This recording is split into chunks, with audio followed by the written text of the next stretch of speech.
E aí, você viu a nova regulamentação a respeito dos elétricos, patinetes, ciclomotores e os autopropelidos? Então vamos lá.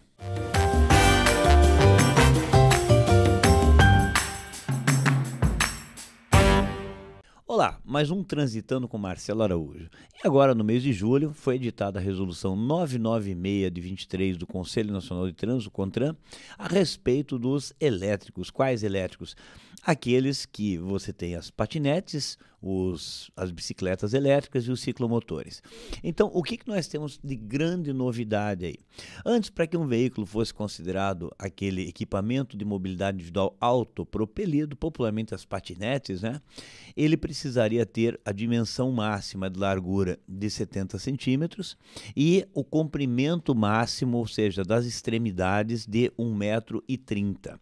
Então, por exemplo, você teria que colocar dentro de uma caixa de 1,30 m por 70 centímetros, você teria um equipamento de mobilidade autopropelido que seria praticamente uma cadeira de rodas, né? Onde se enquadrariam as patinetes e alguns outros, não vou nem dizer veículos, objetos. Só que agora essa dimensão é de 1,30 m do entre-eixos. O entre-eixos é o centro da roda. Então muitos veículos que seriam ciclomotores acabaram se enquadrando no equipamento de mobilidade autopropelido, que não tem exigência nenhuma com relação ao condutor ou mesmo outras regras de circulação como emplacamento, etc., habilitação, capacete. Então vamos pegar um exemplo. Se você tinha uma scooterzinha elétrica e que ela tinha pedais auxiliares semelhantes ao da bicicleta, mas também tinha acelerador. Até julho desse ano, era considerado um ciclomotor por ter acelerador. Para que fosse uma bicicleta elétrica, ele não poderia ter acelerador, nem para manter, nem para acelerar, aumentar a velocidade, e os pedais teriam que ser sempre assistidos, ou seja, a força humana teria que estar presente para o deslocamento. Mas agora, com esse critério de 1,30 m de entre-eixos, você, por exemplo, tiver uma scooter como essa, com pedal e acelerador, você não precisa mais tirar o acelerador, você pode tirar os pedais, que ela vai ser tratada igual a patinete. Olha que interessante, hein?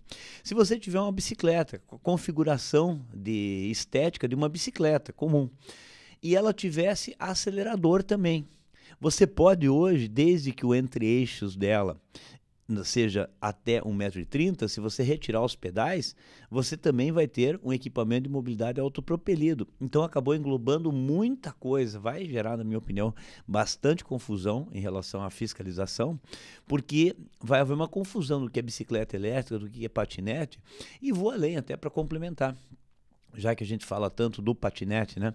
Se você tiver um patinete com motor a combustão, que é a popular walk machine, já foi muito moda isso na época, em 2010, 2015, havia muitas patinetes com motor a combustão, né, que você colocava combustível nela.